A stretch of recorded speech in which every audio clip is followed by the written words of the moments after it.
You're watching Face to Face. I'm your host, Tim Vince, and we are tonight talking about British Restorationists, Christian Restorationists. 100 years ago, everyone would know what that means, but today, I think there could be other variations on the theme.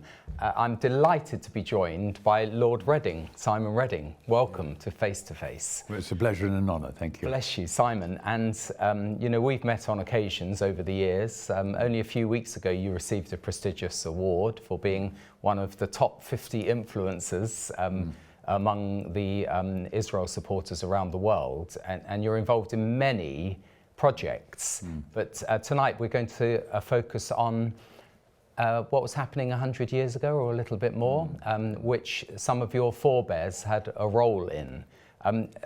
Maybe Simon, start by summarising how that came about. Yes. If I can start by talking about what I call the three-legged stool. Yes, please. Because that is Israel, America and Britain. And it's a very important stool. If one of the legs disappears, that's it. Yeah. Basically, I think it goes back to the Restorationists back in the 18th century with Wesley and Whitefield. Wow. And then progresses on to the 19th century, where of course we had Spurgeon and Wilberforce, who was actually an ancestor of my wife's, Melinda. And Spurgeon and Shaftesbury, all seem to begin with S, don't they? But they're all Christians. They were all And Christians. there's something in the Bible that's spurred them on. Absolutely, there's no question about it. And they were forerunners, really. And then, of course, along came Theodore Herzl with his great friend, who was a British pastor, Heckler, William Heckler. That's right. And then in 1897, the great Baal Congress, the first Zionist Congress. Yeah. And then the British came in full force, because a lot of it, I think, revolved around Lloyd George. Yeah. Lloyd George, I think it's well known, but he was the person who represented Theodore Herzl when he was a young Welsh solicitor, somewhere around 1901, 1902. Amazing. So that would have laid the groundwork in, not for Lloyd George. It wasn't only therefore, you know, his biblical upbringing in Wales, but also he had an appreciation of the politics and of Theodore Herzl's dream. Because 1897 was quite prophetic, really, where Theodore Herzl said, certainly within 50 years, the whole world will know. Exactly. Yeah. And it happened within 50 years, in fact, wasn't it? Because 1947 was the UN acceptance of Israel as a nation. Yeah. Yeah. So Simon, your great grandfathers, was it? Yes, they were both involved in, you know, some would say they were founding fathers of the modern state of Israel. Yeah. What role did they play?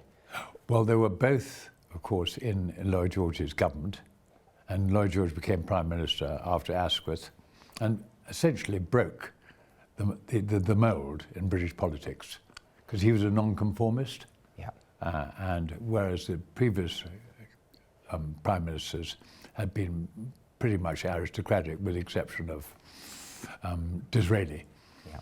So he broke the mould, and he brought into his government Jews, Israelis, and also, of course, evangelicals. But he had one of my great-grandfathers in the government, and the other one was ambassador to America in the 1914-18 war, which was a key position. So what were their names? And Lord Reading put them up and on Lord Melchett. Lord Reading. The first Lord Reading, yeah. And his name was Rufus Isaacs, and then he became ennobled. Yeah. And was named Lord Reading. And the other great-grandfather was Sir Alfred Mond, who became Lord Melchett. Yeah, and they were both fully Jewish. That's amazing. And wasn't one of them a Viceroy of India? He was the only Jewish Viceroy of India in 1921 to 1926, yes. He was and also a seat... So that's Lord Isaacs. That's right. That was Rufus. Rufus Isaacs. Yeah. And if I may ask, how did he get into that position? Right. Was it through business or diplomacy or Well, or primarily politics? through hard work. Okay, that's a good one. That's good. He worked exceedingly hard. Yeah. And he became ambassador at a relatively young age of 26. And he was a lawyer. And he was That's the point. a lawyer, barrister. Exactly. Exactly, yeah. So he went up the lawyer route pretty fast and made a name for himself, a number of cases. And then in around about 1909, he was made Solicitor General, Yeah. and then Attorney General, and then Lord Chief Justice. Wow. Yeah. So he got to the top of the tree there, and then he was he had a number of different opportunities. Okay, can I ask one more question before we can wind back to the Restorationists, yes. The epic era 100 odd years ago. But how does the present Marquis of Reading come to be sitting in a Christian TV studio? Primarily because Lord Melchett married a Huguenot. And so my grandmother was brought up, that was, her name was Eva Mond, then she became Marchioness of Reading. But she was a nominal Christian. And it wasn't until the early 30s that she was accepted into the Judaism faith, right? Because Hitler was just about to come to power, and she'd been out in Palestine with her father. So it became very focused on Palestine and the potential rebirth of Israel. So that was in the early 30s, and she was accepted and became a Jewess, and within about 4 years became chairman of the British section of the World Jewish Congress. So she moved pretty rapidly from being a nominal Christian into a, and at that time she was living part of the time in Villa Melchett, which is a wonderful villa on the western shore of the Sea of Galilee. Yes, so let's talk a little about that, sure. because it fits. Yeah. And at that time, Lord Melchett was running the equivalent of the General Electric Israel, right. Electricity company. He actually formed Imperial Chemical Industries, which is the largest company in Britain. Wow. ICI. Okay. But before that, he was in Manchester, and that's where he met, for example, Balfour and Chaim Weizmann. Chaim Weizmann was making acetone and ammunition for the war. And of course, Balfour was there, and so was Melchett. Well, he was Sir Alfred Mond at the time.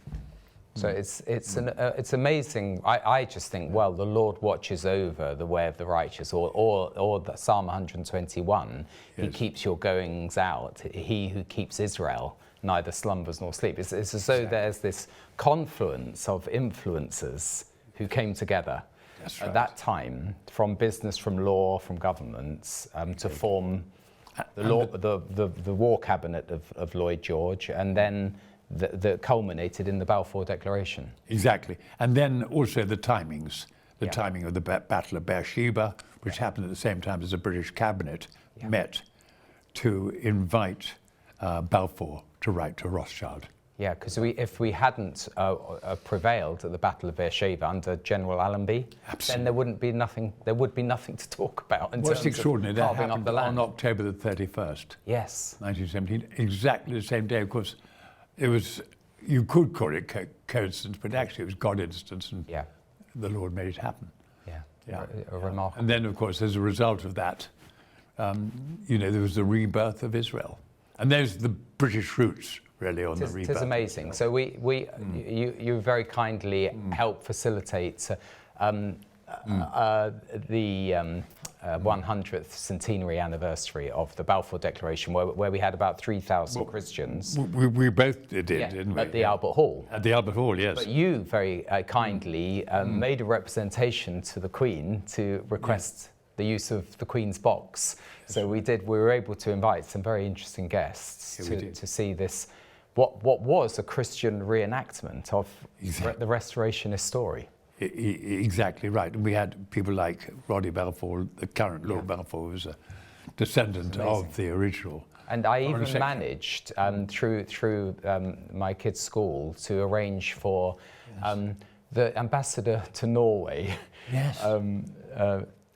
Ambassador Jewell, who was part of the whole Oslo peace process. So it was quite... Very appropriate. It was appropriate. Very appropriate, So what I want to sort of dig into is how important is it to make these diplomatic links? How important is it to gather together influential diplomats? And I know you're involved with ECI and ICI, the other ICI. I had to check myself there. Not Imperial Chemicals Industry, but the International Coalition for Israel, which is involved in the United Nations. Just could you tell us a little of the plans for this Villa Melchett beside the Sea of Galilee? Yes.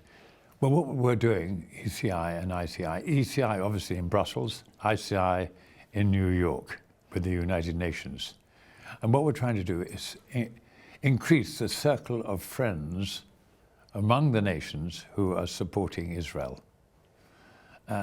Israel is not sort of top priority among most of the nations, as you probably know.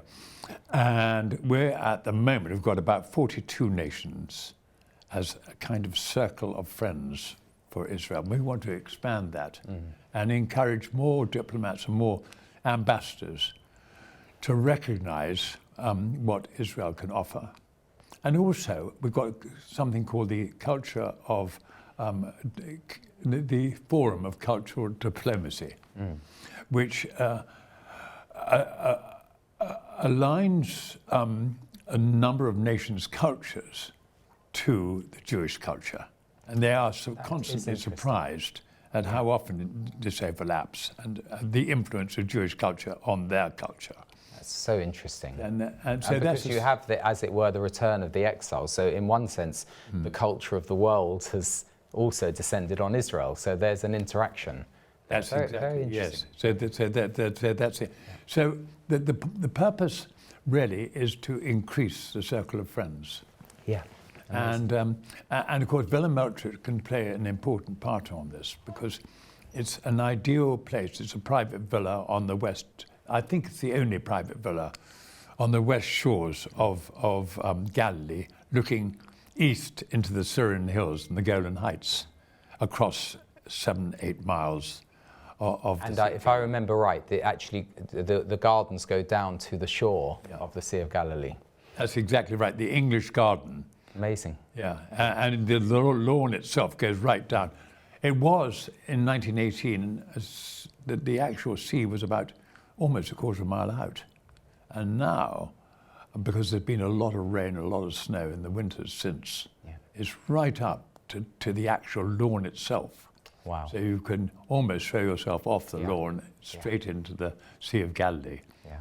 Yes. So it's a beautiful spot. We often travel there with the pilgrimage tours, but we don't have the privilege of such a beautiful location. But we do visit, of course, where the Lord ministered, in the Galilean ministry right around the sea. Amazing. Exactly, because if you look on the left, I think something like 70% of his ministry was along the northern shore of Galilee. So if you look from Villa Melchett, it's all on the left-hand side. Yes. It's a very wonderful, wonderful position. Yeah. So Simon, the other side of the story is that even though the British and British Christians brought about the Balfour Declaration and the restoration of the Jewish state, there are also British diplomats and other British Christians who take a different view, and that's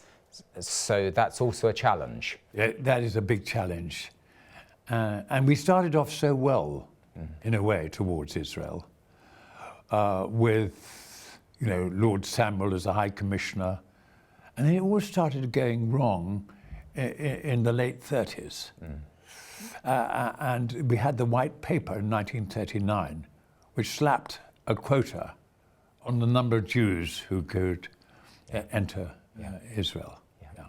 Or Palestine. Was that 5,000 a year? Or it was exactly 5,000. Which sort of goes against the spirit of the Balfour Declaration. If I remember right, Churchill said, "There's the breach." Yes. They were breaching the promises that they had given. He gave a very powerful speech. You're right. Yeah. around about 1940 as Prime Minister. Yeah. Yes, he did. And so sort of reeling forwards, we have a situation today where, you know, churches, especially establishment churches, don't tend to be favourable. Correct. And they influence the Foreign Office, and they, you know, and even though there are other reasons why the Foreign Office might not be supportive of Israel, but that's quite a difficult challenge, isn't it? It's a big challenge, and there are a number of factors here at work, because of course, during the war, Israel, or it was Palestine at the time, but it had, of course, as you can imagine, a lot of Arabs there, and the British were trying to get onto the side of the Arabs because they desperately needed oil. Yeah. And the British Army took the side of the, and as an ex-officer in the British Army, I hesitate to say it, but they did, in fact, unfortunately, take sides here, and they took the sides of the Arabs. Yeah. And what happened was that all kinds of boats which were bringing survivors and Jews over were pushed back, weren't allowed to land at Haifa, and many drowned and perished in the sea. Yeah, that's a shocker, isn't it? It's very sad. After, we're talking what was about it actually during and after? During and after the Second World War. Yes, War. yeah, exactly. Yeah, terrible. And a lot of it was because of the course of the quotas. Yeah, because they were only down to 5,000, and you can imagine the number of Jews were fleeing from Germany, and they weren't allowed. Simon, from a Christian perspective, Yes. what do you see looking over this same time period of the last 100 years or so? What has caused the waning of support that was once so strong with Wilberforce, Shaftesbury, you know, the Wesleys, you know, all the biblicists, as we would call them? Yes. It seems as though that has faded in modern times. Yes. Well, I think a certain amount had to do with replacement theology, which came in, I think, as a result of a number of British who were out in Israel and took a dim view of the Jews in Israel and sided with the Arabs. Yeah. And then I think the replacement theology has been around anyway since Constantine, I think. Yeah.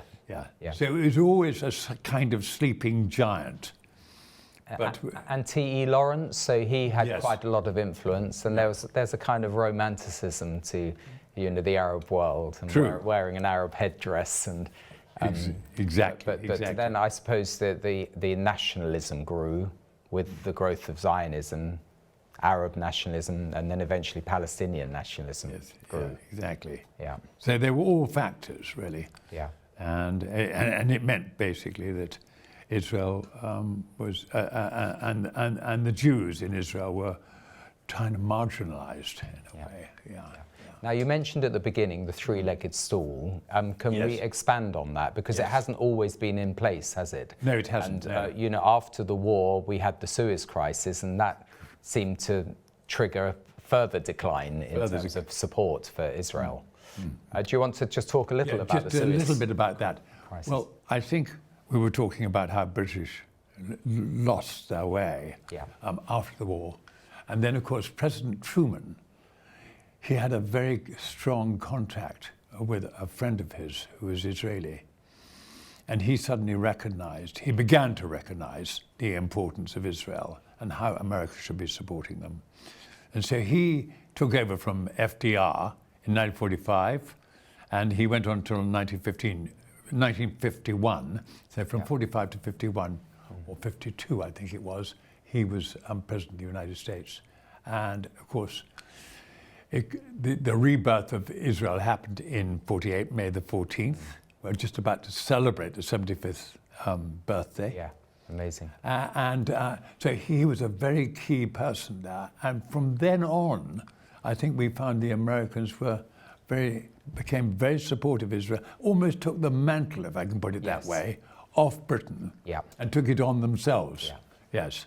So this is where the three-legged I think stool. you're right. Yeah, you're right. They became the senior partners in many areas of life. But the vote in the United Nations was miraculous, really. Yes, it was.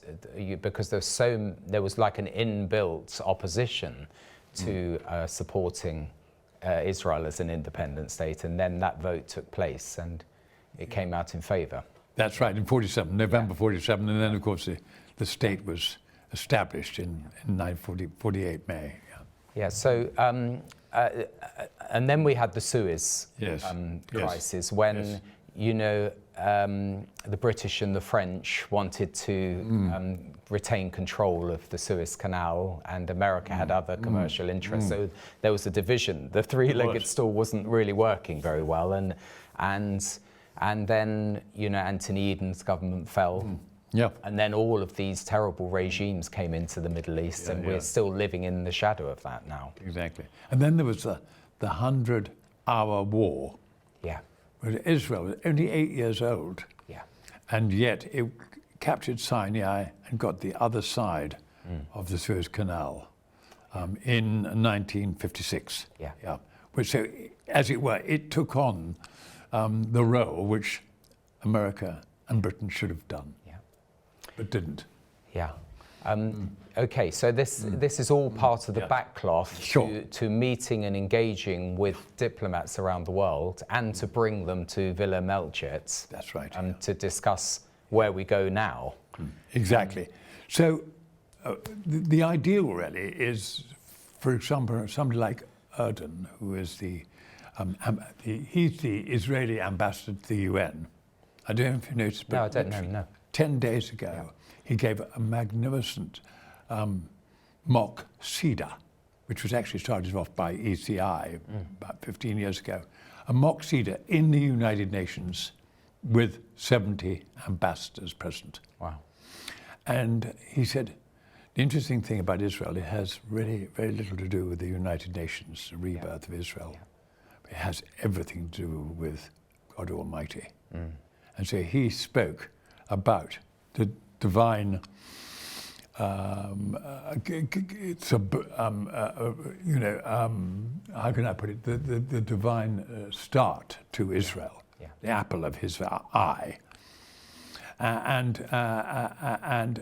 to have somebody like him to say that to 70 ambassadors. Very powerful. And he, in fact, wants to bring a number of these ambassadors to Israel, of course, to show them the best of Israel.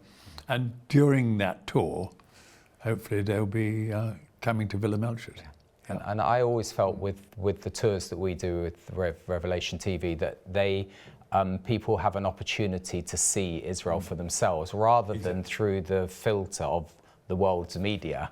And you can meet people, you can see that they're more reasonable than they're portrayed in the media. And you can see the lie of the land. It's a wonderful thing to do. It is. It's perfect, isn't it? I mean, I think all of us have been so influenced by actually seeing for ourselves what's happening on the ground, really. And the biblical text resonates. Exactly. So to have that Seder meal, to see even that tradition going back, the Passover tradition going right the way back to Egypt. Yes, exactly. That shows that there is some connection to the land for the Jewish people, at the very least. Very much so, yeah. And it's good to find people with this big biblical viewpoint in positions of authority for Israel. Yeah. So you're hopeful when you look at let's say, Christian supporters or biblical Christian support for Israel. You're hopeful that that hearts and minds can be won over. I do believe that is the case, yes. And it's interesting, I went to a lunch about 3 or 4 months ago, given by the Conservative Friends for Israel, and there were 75% of every Conservative MP, so we're talking about something like 250 Conservative MPs attended that lunch. For Israel. And is that, do you think, largely because of the Holocaust and a sense of duty towards protecting the Jewish community, and as it were the penny dropping over anti-Zionism being a form of anti-Semitism? You're right. That's exactly the reason. I think that is the reason. It's probably defensive in some ways. Yeah. But it's very unifying in others. Yes. Yeah. And coming down on the side of right, as it were, exactly, doing the right yes. thing. Yeah. I remember the Ambassador Mark Regev, when he spoke at the Albert Hall centenary, he said, "We're doing this because it's the right thing to do." Yeah, exactly. There is such a thing as right and wrong. Right and wrong, exactly. In a world of relativism. No, that's a very good point. Well done, Simon, for all that you're doing, and you feel that the Lord gives you strength. What in the last minute? In terms of asking for prayer, what would you ask folks to pray for in this whole arena? I think, fun enough, in many ways, I would like to ask for prayer for health, because I've had a number of health issues. And I was given by the Israeli ambassador to Rome Hezekiah's signet ring. Hezekiah was about to die, and God said, well, if you follow my ways, I'm going to give you another 15 years. So I'm also hoping that I'm going to have another 15 years. Although I'm in my 80s now, I hope to have another 15 years. I believe it. Yep. You're a great Englishman, and it's a great honour to have you with us talking about this amazing last 120 odd years.